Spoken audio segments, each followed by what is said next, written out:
senador sa 2025 midterm elections ipaproklama na bukas. COMELEC naghahanda na rin sa Bangsamoro parliamentary election.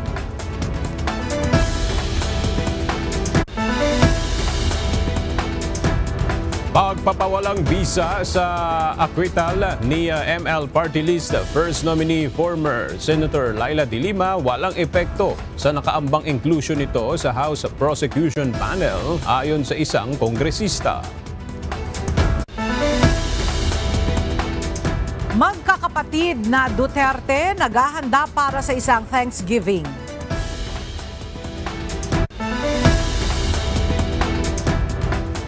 Ikalawang pagdinig ng Department of Justice kaugnay sa kasong inciting to sedition laban kay Vice President Sara Duterte ipagpapatuloy mamayang hapon. Presumptive Senator Tito Soto inaming may kumakausap sa kanya ukol sa Senate presidency. At oil price hike nakaambang ipatupad sa susunod na linggo. Magandang tanghali mga kasangbahay. Ngayon po ay araw ng Biyernes, May 16, 2025. Tayo po ay sabayang napapakinggan sa Radyo La Verdad 1350 ang UNTV Radio.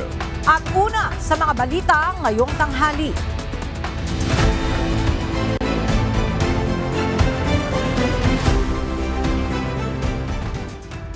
Ipoproklama na bukas ng Commission on Elections o COMELEC Anbanc na nagsilbing National Board of Canvassers ang 12 senador na nanalo sa katatapos lamang na 2025 midterm elections.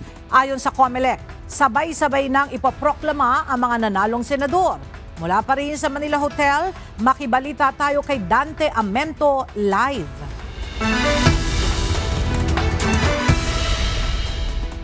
Dante, ano ang detalye nitong gagawing proclamation bukas para sa mga nanalong senador? Magandang umaga, Ella. Matapos nga ang canvassing ng Certificates of Canvass o COCs kahapon ng National Board of Canvassers sa mga nakuhang boto ng tumakbong senador at party list, ayon kay Commission on Elections o COMELEC Chairman George Erwin Garcia, ipoproklama na nila bukas, Ella, ang lahat ng nanalong senador dito sa Manila Hotel. Ibig sabihin, sabay-sabay na ang proklamasyon ng 12 o pasok sa Magic 12. 10 hanggang 15, Ella, ang papayagan ng komisyon na entourage o kasama ng bawat isang winning senator. Mas marami ito kaysa sa mga nakaraang halalan sa bansa. Batay sa official tally na inilabas ng NBOC, si incumbent Senator Bongo ang nanguna sa senatorial race na may mahigit 27 million votes. Sinundan ni Bam Aquino na may 20.9 million votes. Pangatlo sa may pinakamaraming boto si incumbent Senator Ronald Bato de la Rosa na may 20.7 million votes. Pang-apat si Erwin Tulfo, sumunod si Kiko Pangilinan, Rodante Marcoleta, Ping Lacson, Tito Soto, Pia Cayetano, Camille Villar, Lito Lapid at pang-12 si incumbent Senator Amy Marcos. Samantala, Ella, dagdag pa ni Garcia, naghahanda na rin ngayon ang komisyon para sa unang Bangsamoro parliamentary elections na gaganapin sa October 13. Aprobado na ng Department of Budget and Management o DBM ang pondo para rito na aabot sa 2.7 billion pesos. Gagamitin anya ng COMELEC ang kanilang mga natutunan sa katatapos lamang na eleksyon para mapabuti pa ang halalan sa Bangsamoro. Kabilang na rito ang mga issue sa automated counting machines o ACMs. Ella, nasa 2.3 million ang mga botante dyan sa Bangsamoro na inaasahang boboto sa darating na Bangsamoro parliamentary election. Yan ang ating update mula dito sa Manila Hotel. Balik sa iyo, Ella. Maraming salamat, Dante Amento.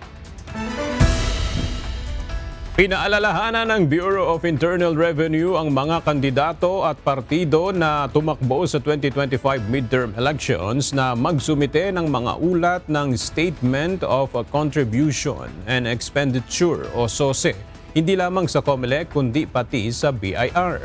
Ayon kay BIR Commissioner Romeo Lumagi Jr., dapat mag-issue ng BIR registered invoices para sa mga natanggap na kontribusyon at mag-withhold ng 5% na buwis sa mga supplier.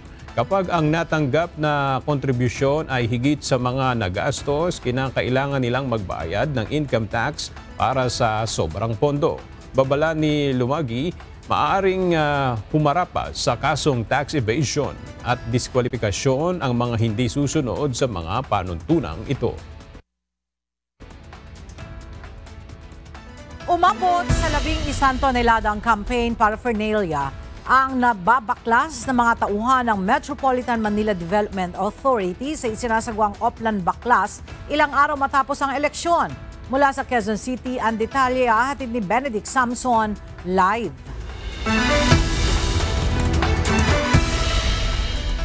Benedict, ano naman ang gagawin ng MMDA sa mga nakuhang campaign paraphernalia na yan? Magandang umaga, Ella. Ayon nga sa Metropolitan Manila Development Authority ay iipunin muna nila ito bago nila ibigay sa kanilang benepisyaryo.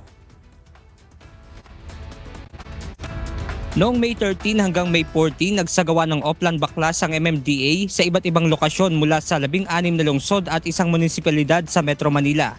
Sa naturang operasyon, nakakuha ng nasa mahigit 23,000 pieces ng iba't ibang campaign materials na tumitimbang naman ng nasa 11.18 tons. Sa ngayon ay nasa Ortigas base ng MMDA ang mga binaklas na materyales. Plano namang ibigay ng MMDA sa mga local government unit na kung saan may mga proyekto na inihahalo sa hollow blocks upang gawing eco bricks. Bukod sa LGU, ibibigay din ng MMDA ang mga binaklas na materyales sa Bureau of Jail Management and Penology o BJMP. Ella, nakikipag-ugnayan din ng MMDA sa Commission on Elections para naman sa mga binaklas din nito na mga campaign materials. At yan mo na nga ating update mula rito sa Quezon City. Balik sa inyo dyan, Ella. Maraming salamat, Benedict Samson. Umabot na sa 20 ang bilang ng mga nasawi mula sa naitalang 49 na validated election-related incidents ng Philippine National Police. Bukod sa mga napaslang, mayroon din silang naitalang 31 na sugatan.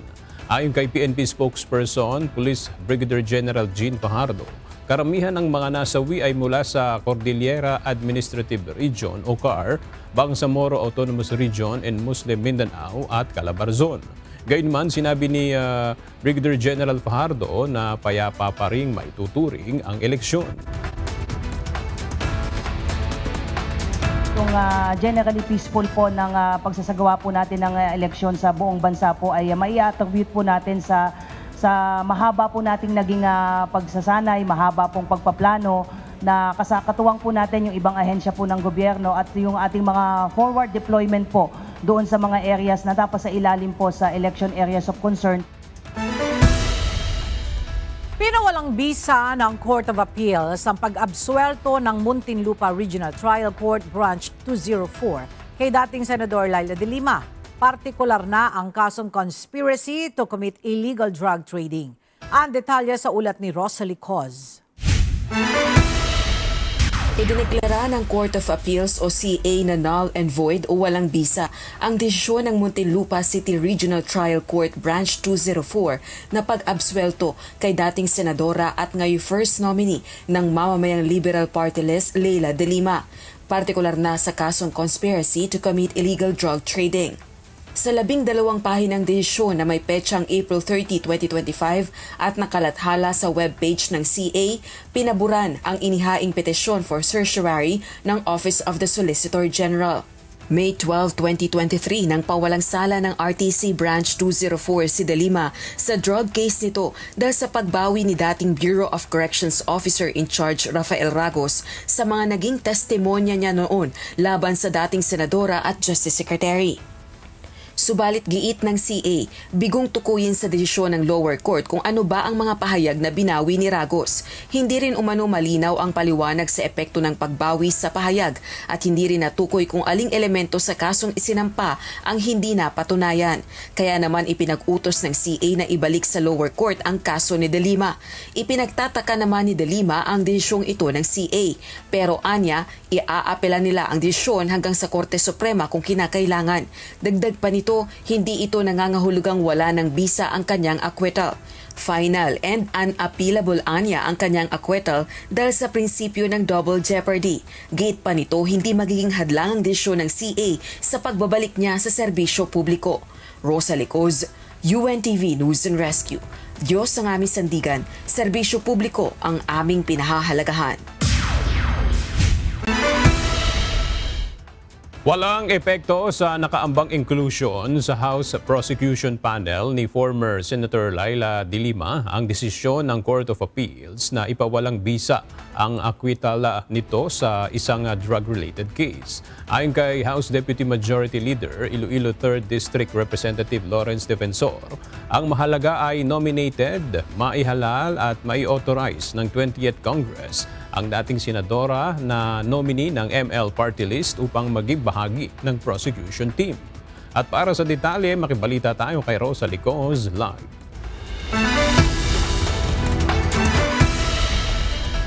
Rosalie, makaapekto ba sa pending proclamation ni dating Senadora De Lima ang desisyon ng Court of Appeals? Aga para kay House Deputy Majority Leader Iloilo 3rd District Representative Lawrence Defensor, makaapekto lang ang desisyon ng Court of Appeals na pawalang bisa ang pag-absuelto kay dating senadora at ngayon mamamayang liberal o ML Party List nominee Laila De Lima kung pinal na ang conviction. Anya, hindi pa ito final judgment kaya babalik pa ulit ang desisyon sa Regional Trial Court. Dagdag pa nito, hindi rin ito makaapekto sa incoming inclusion o napipintong pagsali ni De Lima sa House Prosecution Panel para sa impeachment trial ni Vice President Sara Duterte. Pakinggan natin ang pahayag ng kongresista. It will not affect Senator De Lima's possible role as a member of the prosecution team. What's important is that she will be nominated, elected, and authorized in the 20th Congress to be part of the prosecution team. It does not affect her election as a member of the House of Representatives representing the Mamamayang Liberal Party List. Naniniwala rin ang kongresista, unusual o hindi pangkaraniwan ang desisyon ng CA na ibalik sa lower court ang kaso ni De Lima. Sang-ayon din ito sa posisyon ng kampo ni De Lima na unappealable ang acquittal na desisyon ng isang trial court. An acquittal by a trial court, mahirap na i-reverse. No? This is an unusual for me to see the Court of Appeals remand a case. Samantala, posible namang sa susunod na linggo magkaroon ng pagpupulong ang House Prosecution Panel. Gayunman, wala pang detalye kaugnay nito. Balik sa iyo, Aga. Maraming salamat, Rosa Licos. Dapat pilitin si dating presidential spokesperson Harry Roque na bumalik ng Pilipinas. Ayon kay Senador Risa Hontiveros, marapat lang na humarap sa korte ang mga akusado kaugnay sa iligal na operasyon ng Philippine Offshore Gaming Operators o POGO. Kung hindi niya gagawin ito ni Roque, hindi lamang siya umiiwas sa utos ng pag-aresto mula sa Kongreso, sasalungat din siya sa legal na utos mula sa isang korte. Binigyan diin ng senadora na abogado si Roque kaya alam nito dapat na mali ang ginagawa niyang pag-iwas sa batas. Nakatakdang ipagpatuloy mamayang hapon ng Department of Justice ang pagdinig sa reklamong isinampa laban kay Vice President Sara Duterte. Ito ay kaugnay pa rin sa umano'y ginawang pagbabanta ng Vice Presidente laban kina Pangulong Ferdinand Marcos Jr., First Lady Liza Araneta Marcos at House Speaker Martin Romualdez. Mula sa Maynila, may report si Jed Neresina live. Jed, ano ba yung mga aasahan natin sa ikalawang pagdinig mamaya at dadalo ba dyan ulit si VP Sara? Aga inaasahang magsusumite ang National Bureau of Investigation ng reply o komento sa ipinasang counter-affidavit ng kampo ni Vice President Sara Duterte noong May 9 dito sa Department of Justice. Kaugnay naman sa pagdalo ni Vice President Duterte mamaya ay wala pa tayong impormasyon. Nakatakdang ipagpatuloy ngayong araw ang pagdinig kaugnay ng reklamong inciting to sedition at grave threats laban kay Vice President Sara Duterte. Nauna nang humiling ang kampo ni VP Duterte sa Department of Justice na i-dismiss ang nasabing reklamo. Magugunita na sa unang pagdinig noong May 9 ay humarap ng personal si VP Sara upang patunayan na handa niyang harapin ang reklamo bagaman hindi na ito nagpaunlak ng interview. Matapos ang unang pagdinig, binigyan ng DOJ ang National Bureau of Investigation ng 1 linggo upang sumagot sa ipinasang counter-affidavit ng kampo ng pangalawang Pangulo. Kaya mamaya inaasahan natin ang magiging komento o tugon naman ng NBI tungkol dito. Samantala kaugnay niya, naglabas ng pahayag ang DOJ na naninindigan na ang preliminary investigation ukol sa reklamo sa Vice Presidente ay isinagawa ng naaayon sa tamang proseso at alituntunin ng batas. Sisiguruhin din ng ahensya na ang proseso ay susunod sa tamang daloy ng batas at tiniyak na ang pananagutan at alituntunin ng batas ay mananaig anuman ang katayuan ng nasasakdan. Aga posible na for resolution na ito kung sakaling magsumite na nga ng reply o komento ang National Bureau of Investigation mamaya at aantay na lang pag ganito, aantayin na lang kung ang nasabing reklamo ay kakasuhan si VP Sara o i-dismiss ang nasabing reklamo. Ayan muna update mula rito sa Department of Justice Manila. Balik sa iyo, Aga. Maraming salamat, Jed Neresina. Naghahanda para sa Thanksgiving o pasasalamat ang pamilya Duterte sa tinamang tagumpay sa katatapos na eleksyon. Sa larawang ibinahagi kagabi ni Davao City Congressman Pulong Duterte, makikita na kasama nito ang kanyang mga kapatid. Present sa bonding ng magkakapatid sina Vice President Sara Duterte, Vice Mayor-elect Baste Duterte at bunsong kapatid na si Veronica Kitty. Gayon din ang mga anak ni Congressman Pulong na sina Omar at Rigo na kapwa nanalo bilang konsehal. Nakasaad din sa mensahe na miss na nila ang kanilang ama na si dating Pangulong Rodrigo Duterte. Base sa captions ni Congressman Pulong, bagaman hindi lahat ng pangyayari ay gaya ng kanilang inaasahan, may mga bagay pa rin sila na dapat ipagpasalamat. Kinumpirma ni Presumptive Senator Vicente Tito Soto III na mayroong 3 hanggang 4 na senador na kumakausap sa kanya para maging Senate President sa 20th Congress. Ito ang inihayagan ni Soto matapos makapasok sa Magic 12 ng senatorial race batay sa inisyal na resulta ng katatapos lang na 2025 midterm elections. Alamin natin ang mga detalye sa report ni Asher Cadapan Jr. live. Asher, pumayag ba o tinanggap ba ni Soto yung alok na Senate presidency ng mga senador na sumusuporta sa kanya? Aga kung aabot sa 13 ang bilang ng mga senador na susuporta kay Presumptive Senator Vicente Tito Soto III ay tatanggapin niya anya ang Senate presidency para sa 20th Congress. Usap-usapan ang pagpapalit ng liderato sa Senado sa pagpasok ng bagong hanay ng mga senador sa pagsisimula ng 20th Congress. Sa pagpasok ni Soto sa ika-8 pwesto sa senatorial race, sinabi nito na nais niyang ibahagi sa mga bagong senador ang kanyang mga kaalaman sa Senado. Ito ay mula sa 24 na taong paglilingkod niya bilang senador at 4 na taon bilang Senate President simula 2018 hanggang 2022. Sa panayam kay Soto ngayong umaga, sinabi nito na may kumakausap na sa kanya ng mga senador para muling magsilbi bilang tagapangulo ng Senado. I would be lying if I said no. May mga kumakausap sa akin. Alam mo naman ako, kilala niyo naman ako eh. I'm not the type that would go around na nagpapapirma para suportahan ako. Hindi ako yung ganun eh.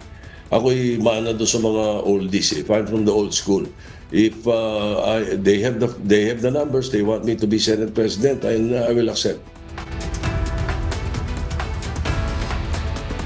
Tumanggi naman itong tukuyin kung sino ang mga kumakausap sa kanya at kung ilan pang mga senador ang posibleng sumuporta sa pagboto sa kanya bilang Senate President. Mga 3, 4 kausap ko, ganun lang. And they're saying their peers, they're saying that their peers are ready to support me. Sabi ko naman, if we have 13, I will accept. Sinabi rin ni Presumptive Senator Tito Soto na matagal na silang hindi nakikita o nagkakausap ni Senate President Francis Cheese Escudero, partikular na sa Senate presidency. Handa naman anya siyang kausapin si Escudero kaugnay ng issue sa posibleng pagpapalit ng liderato sa Senado kung magsasalita ang mga kasamahan nito, mga senador. Nauna na ring sinabi ni Senador Escudero na kailangan ng mayorya para naman mapalitan ang Senate President sa mataas na kapulungan ng Kongreso. Aga sinabi naman ni Soto na kung hindi siya maiboboto para maging Senate President ay hihilingin niya na siya pamunuan niya ang Senate Committee on Ethics. Yan ang latest. Balik sa iyo, Aga. Maraming salamat, Asher Cadapan Jr. Ilang panukalang batas ang target ng Senado na maipasa bago magtapos ang 19th Congress ayon kay Senate President Francis Escudero. Ibinahagi rin ng mambabatas ang ilan dapat pagtuunan ng pansin ng susunod na Kongreso. Nagbabalik si Asher Cadapan Jr. Muling magbabalik sesyon ng Kongreso sa June 2. Gayunman, malapit na ring mag-adjourn ang 19th Congress, hudyat ng pagtatapos ng termino ng ilang miyembro ng Kamara at ng Senado. Sa nalalabing 2 linggo ng sesyon, sinabi ni Senate President Francis Escudero na ilang mahalagang panukalang batas ang nais nilang matapos at maipasa. Yung Mining Act na inaayos, yung reforms doon para ma-encourage na pumasok ang negosyante dyan. Kabilang sa Mining Act, yung export ban para dito i-process yung mga minerals. Hindi sa ibang bansa para magkaroon ng trabaho dito. Halos kagaya lamang yan ang ginawa ng Indonesia halimbawa. Bukod dito, plano ring trabahuin ng Senate President na pagpasa ng right-sizing bill na layong ireorganisa ang mga ahensya ng gobyerno upang matiyak ang tamang bilang ng mga empleyado. Target ring maipasa ang Judiciary Fiscal Independence Bill na hangad namang magbigay sa sangay ng hudikatura ng full control sa budget nito na malaya sa impluwensya ng ibang ahensya ng pamahalaan. Right-of-way bill, ito ang magpapadala sa mga government infrastructure projects, kabilang na yung ating subway at tren. Nagkausap lamang kami na ilang senador kahapon, may mga panukalang batas kaugnay sa pagsasaayos ng buwis sa vape at denatured alcohol at gayon din sa anti-pogo. Bill na sa tingin ko wala naman na mag-i-interpolate at pwede na nating maipasa at maisabatas upang sa gayon, magbago man ang administrasyon, hindi na pwedeng ibalik ang pogo. Para naman sa 20th Congress na magsisimula sa Hulyo, sinabi ni Senador Escudero na dapat pagtuunan ng pansin ng Kongreso ang mga panukalang batas para sa ekonomiya, trabaho at para sa kapakanan at kaligtasan ng mga mamamayan. Asher Cadapan Jr., UNTV News and Rescue. Diyos ang aming sandigan, serbisyo publiko ang aming pinahahalagahan. Hinimok ng Department of Education sa pangunguna ni DepEd Secretary Sani Angara ang mga bagong halal na opisyal na unahin at bigyang prioridad ang mga programa sa edukasyon. Ang isang kalihim, bagamat naniniwala siyang bitbit ng mga bagong halal ang pag-asa ng bayan, ay kailangan niyang magtrabaho ang mga ito para sa bayan. Nakatakdang palakasin ng DepEd ang 4 na summer programs ngayong Mayo upang mapabuti ang kakayahang akademiko ng mga mag-aaral. Kasama sa mga programang ito ang Bawat Bata Makababasa Program o BBMP, Literacy Remediation Program o LRP, Summer Academic Remedial Program at Learning Camp. Tututok ang mga programa sa targeted teaching, pag-mobalisa ng volunteers, pagpapabuti sa kapakanan ng mga mag-aaral at pakikilahok ng komunidad. Pinabulaanan ng Department of Education ang kumakalat na balita online na aalisin na ang K-12 sa school year 2025 to 2026. Sa picture na kumakalat online, sinasabing hindi napapasok ng grade 11 ang mga graduate ng grade 10. Sa opisyal naman na pahayag ng DepEd sa kanilang Facebook post, sinabi ng ahensya na fake news ang balitang aalisin ang K-12. Pinaalalahanan ng DepEd ang publiko na mag-ingat at maging mapanuri laban sa misinformation. Maaari nilang i-report ang anumang uri ng maling balita o impormasyon tungkol sa basic education sa kanilang email na DepEd Action Center at deped.gov.ph. Nakatakdang dumating sa Pilipinas ang Malampaya drill ship sa May 30. Ito ay para simulan ang drilling operations sa Malampaya Gas to Power Project. Ang detalye sa report ni Ivan Alvarez.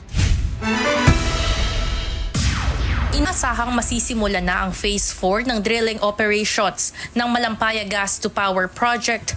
Oras na dumating na sa bansa ang mga drill ship na gagamitin ito.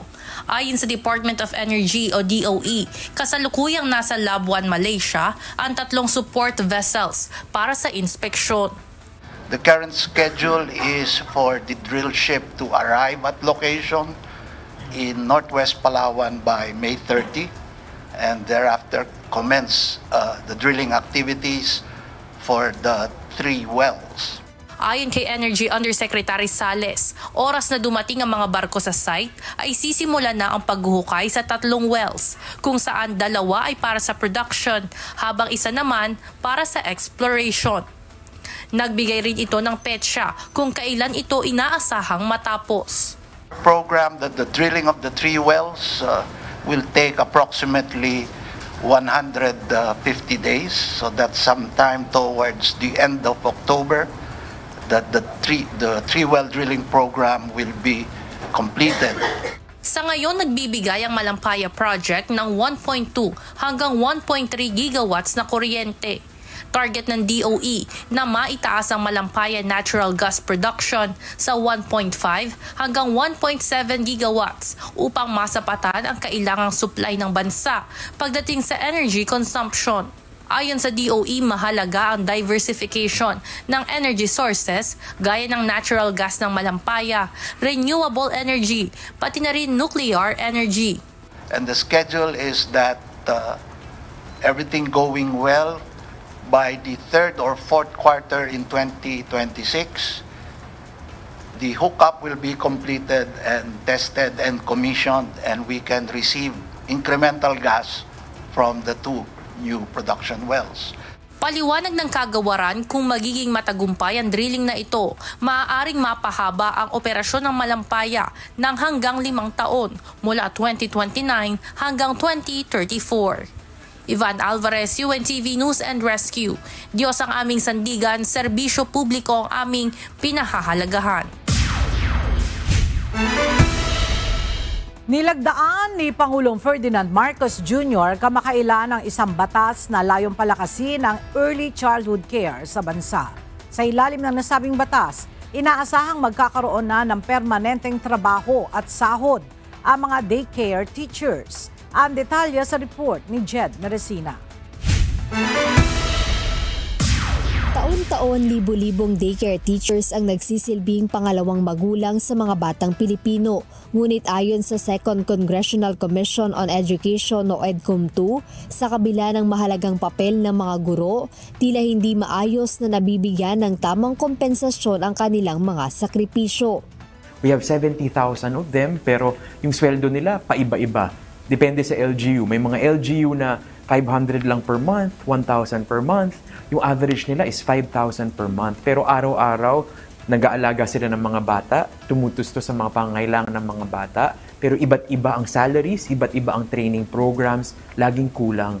Kaya sa paglagda ni Pangulong Ferdinand Marcos Jr. sa Republic Act No. 12199 o mas kilala bilang Early Childhood Care and Development System Act, nagbigay ito ng pag-asa sa mahigit 70,000 daycare workers at teachers sa buong bansa.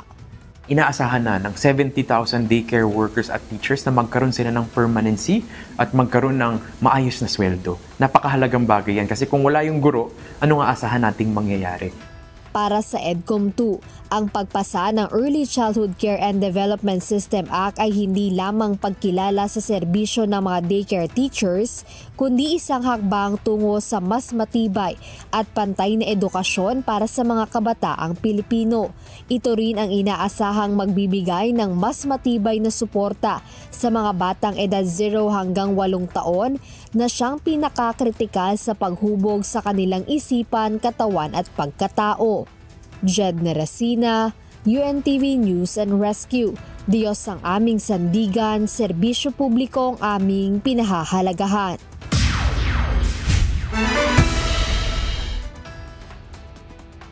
Lumabas sa pag-aaral ng Second Congressional Commission on Education o EDCOM2 na 80% ng mga batang Pilipino ay hindi nakararanas ng early childhood education bago pumasok sa kindergarten. Sinabi ni Dr. Carol Mark Yee na ramdam ang kakulangan ng preschool lalo na sa mahihirap at liblib na komunidad kung saan higit 5,000 na barangay ang walang daycare center.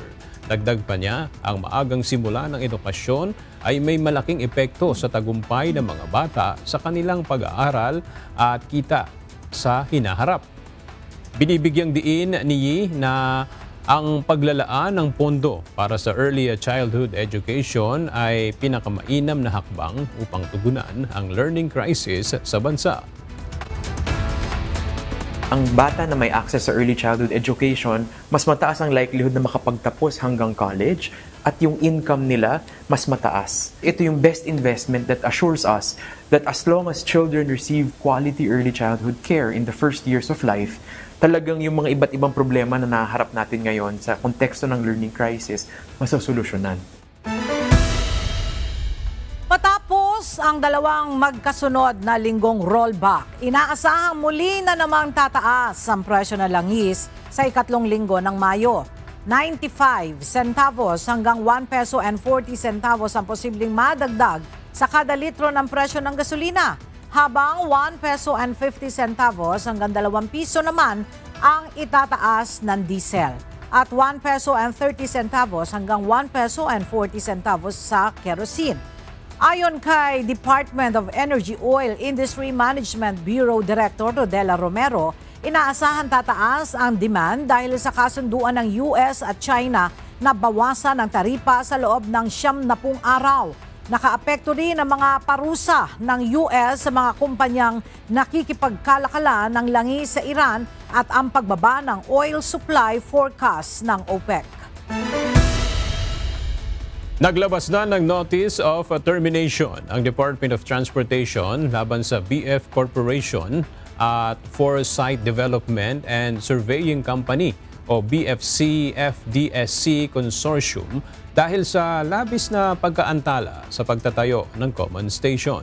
Layunin sana ng proyekto na pagdugtungin ang LRT-1, MRT-3 at MRT-7 upang mapadali ang pagsakay ng mga pasahero. Ayon kay Transportation Secretary Vince Dizon, sisikapin nilang mapabilis ang konstruksyon upang agad mapakinabangan ng mga commuter ang transport hub. Umaasa si Dizon na agad na makapagsisimulang muli ang konstruksyon sa ilalim ng New Government Procurement Act o Public-Private Partnership o PPP Code.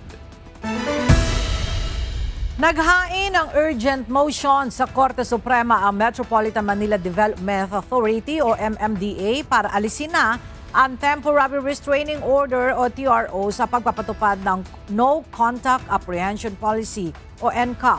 Ayon kay MMDA Chairman Don Artes, may bagong guidelines na silang ilalabas sa NCAP na magiging solusyon sa naging problema ng polisiya dahilan kaya ipinahinto ang implementasyon nito. Makatutulong din anya ang NCAP para hindi na makadagdag sa bigat ng trapiko ang panguhuli sa mga lumalabag sa traffic rules, lalo na kapag nag-umpisa na ang rehabilitasyon ng EDSA. Pinag-aaralan ng Department of Transportation o DOTR ang panukalang itaas ang insurance coverage ng mga pribadong sasakyan kasunod ng direktiba ni Pangulong Ferdinand Marcos Jr. dahil sa sunod-sunod na mga aksidente na naganap sa kalsada kamakailan. Ayon kay DOTR Secretary Vince Dizon, magandang ideya na ipantay ang insurance ng mga pribadong sasakyan sa public utility vehicles.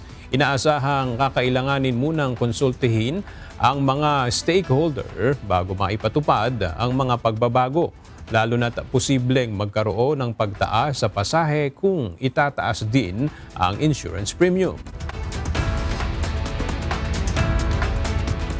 So, ang insurance, napaka-importante na.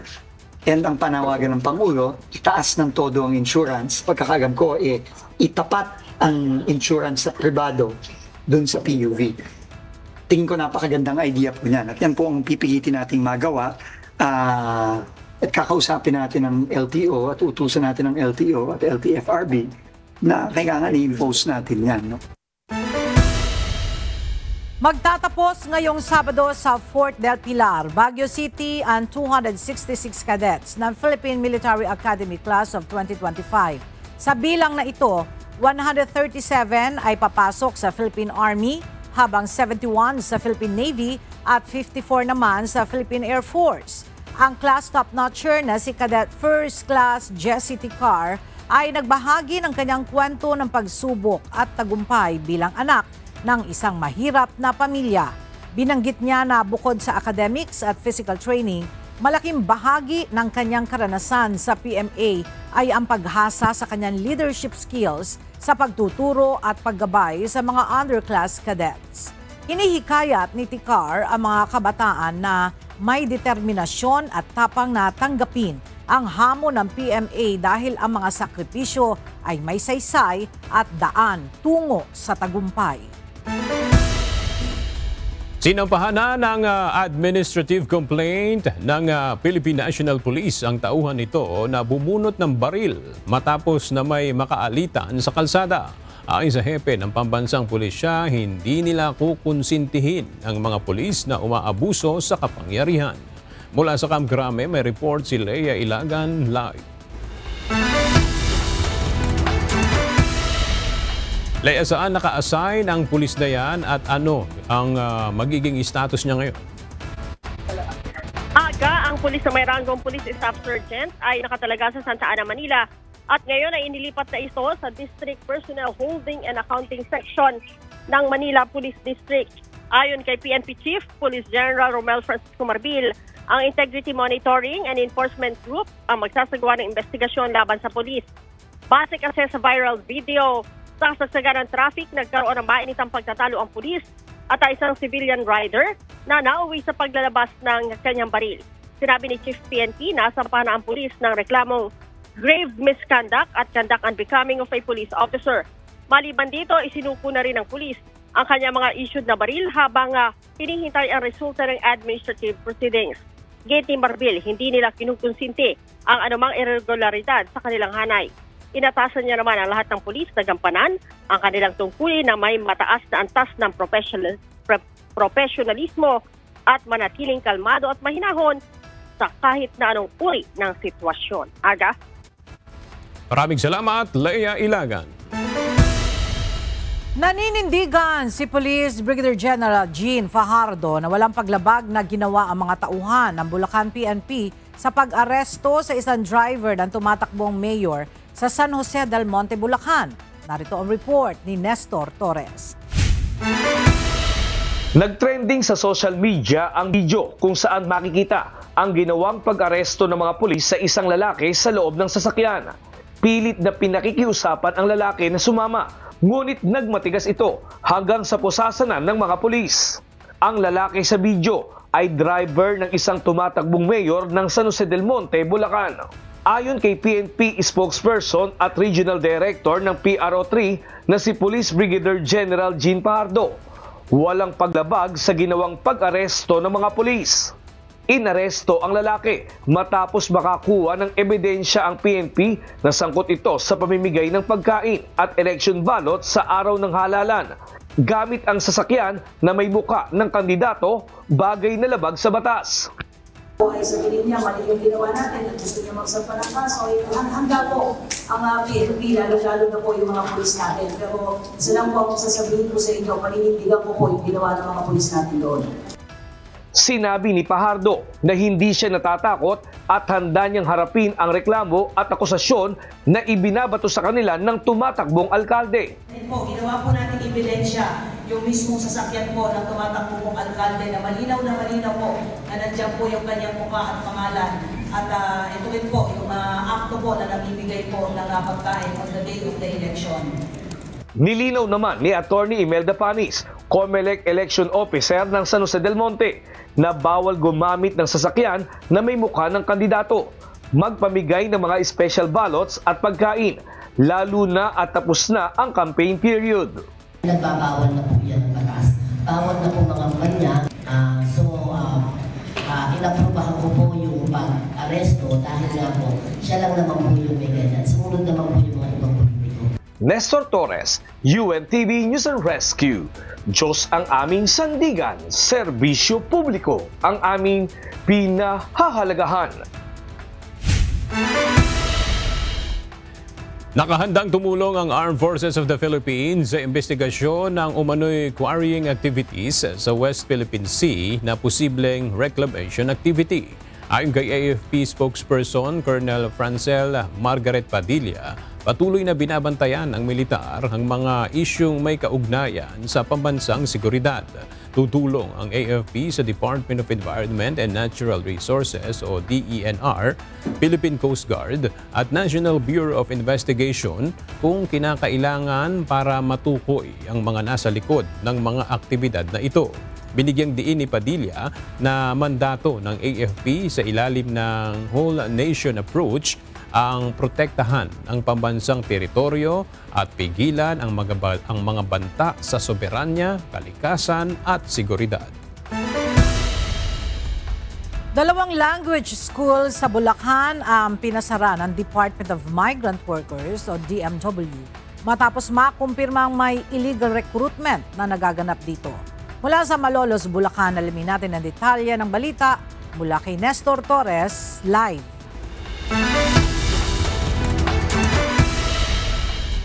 Nestor, ano ba yung modus ng language school na pinasara dyan sa Malolos, Bulacan?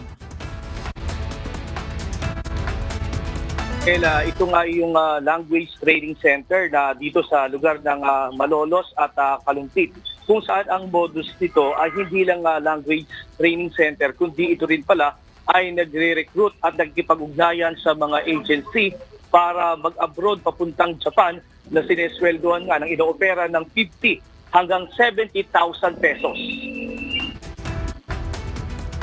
2 language school sa Bulacan ang magkasabay na pinasara ng Department of Migrant Workers ngayong araw. Isa rito ang Iwa Language Training Center sa Malolos at ASEAN Language sa Kalumpit. Ayon kay Attorney Bernard P. Olalia, ang Secretary ng Department of Migrant Workers, sa isinagawang series of surveillance sa 2 language agencies, napag-alaman nila na hindi lang ito language center, kundi isa itong illegal recruitment training center. Ito ay matapos na magsagawa ang DMW ng online application kung saan ipinangako ng training center na magbibigay ito ng trabaho sa abroad, partikular sa bansang Japan. Dahil dito, agad nilang isinagawa ang closure orders sa 2 language training center. Sila ay mayroong kasama na isang o 2 na recruitment agency at yun po ay iimbestigahan natin dahil ayon po sa regulasyon ng DMW, bawal po na makikipag-ugnayan ang isang lisensyadong agency sa hindi lisensyadong training center tulad nito. No? Bagamat ito ay otorisado ng TESDA, hindi po otorisado silang mag-hire, mag-refer at mag-recruit. Dito sa lugar sa Malolos, dito sa Iwa lang, kanina ay katatapos lang din halos na pinasok itong loob ng DMW sa bunguna ni Undersecretary Olalia. At kung saan nga ay maliliit yung mga kwarto kung saan nakikita doon na maraming mga talagang language training center. Kumbaga yung mga iba't ibang mga nakasulat na kumbaga training ng iba't ibang mga lingwahe. Pero hindi tama ito dahil mga ay language training center ay meron pala rin silang ginagawa na kumbaga nakikipag-ugnayan sila sa agency. Kaya aalamin ngayon ng itong DMW, yung agency, at pananagutin kung sino ba yung agency na kausap ng training center na ito para at least ay alaman nila kung bakit nila ginagawa na mag-hire o kumuha ng mga kababayan natin na gustong abroad na ito naman ay labag o illegal recruitment na tinatawag ayon sa DMW. At yan muna ang ating latest live mula dito sa Malolos, Bulacan. Balik sa iyo, Ella. Maraming salamat, Nestor Torres. Nababahala ang Department of Health Cordillera hinggil sa tumataas na mga kaso ng HIV sa rehiyon sa mga may edad 15 hanggang 24. Kaugnay nito, nag-iisip na ng mga paraan ang health authorities kung papaano mapipigilan ang lalo pang pagdami ng mga nagkakasakit nito. Ang iba pang detalye ihahatid sa atin ni Grace Doctolero live. Grace, ano na yung ginagawa ngayon ng mga otoridad dyan sa Cordillera para hindi na dumami pa itong mga kaso ng HIV dyan? Yes, Aga, ayon sa pamunuan ng Department of Health Cordillera at City Health Services Office, mas mapapadalas na ang pagpunta nila sa mga schools and universities para magbigay ng educational awareness ang mga kabataan tungkol sa sakit na HIV. Naalarma ngayon ang Department of Health Cordillera dahil sa patuloy na pagtaas ng kaso ng HIV sa rehiyon.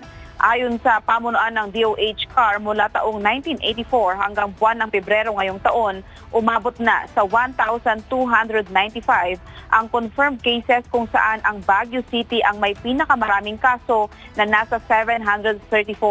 Pangalawa ang Benguet na may 190, pangatlo ang Abra na may 183 cases, 58 sa Kalinga, 55 sa Ifugao, 38 sa Mountain Province at 37 sa Apayao. Pinakamataas na kaso ay may edad 15 hanggang 24 na taon. Isinusulong ng Department of Health ang U equals U campaign. Ang U para sa undetectable equals untransmittable ay isang pampublikong inisyatiba sa kalusugan na naglayong mabawasan ang stigma sa HIV at itaas ang kamalayan tungkol sa paggamot bilang pag-iwas. Ang aktibidad ay bahagi ng awareness campaign laban sa HIV/AIDS.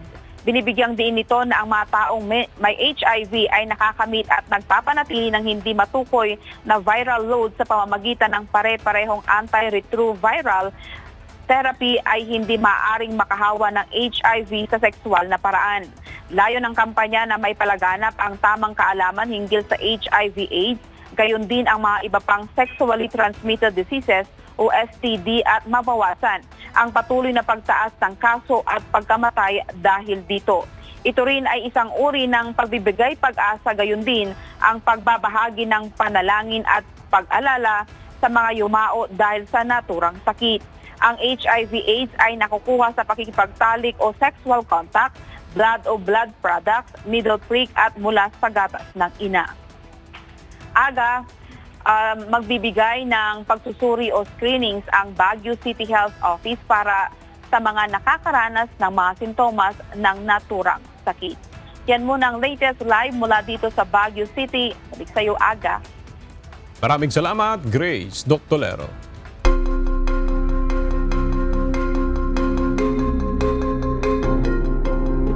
Naglabas ng 17 arrest warrants ang korte sa Thailand laban sa mga sangkot sa pagtatayo ng skyscraper na gumuho noong Marso matapos ang 7.7 magnitude na lindol. Isa sa mga pinangalanan sa kaso ay si Premchai Karnasuta, dating presidente ng Italian Thai Development PLC. Natuklasan ng mga investigador ang structural flaws sa lift shaft ng gusali na nagresulta sa pagguho at pagkamatay ng 89 na tao habang 7 pa ang nawawala. Ang 30 palapag na gusali ay itatayo sana para sa State Audit Office na nagkakahalaga ng higit 2 bilyong Thai baht. Mariing itinanggi ni Foreign Minister S. Jaishankar ang pahayag ni US President Donald Trump na nag-alok na ang India na tanggalin ang tariffs sa mga US goods at sinabing patuloy pa rin ang negosasyon. Ayon kay Jaishankar, kailangang maging kapwa kapaki-pakinabang ang anumang kasunduan bago ito maisakatuparan, kaya't premature pa ang anumang pahayag ukol dito. Ginawa ni Trump ang komento sa Doha habang tinatalakay ang mga plano ng Apple na ilipat ang produksyon mula China patungong India. At sa ating pong iiwang mga salita ng Diyos na ating sandigan mula sa Aklat ng Kawikaan, Kapitulo 21, versikulo 4 na nagsasabi, "Ang mapagmataas na tingin at ang palalong puso, siyang ilaw ng masama ay kasalanan."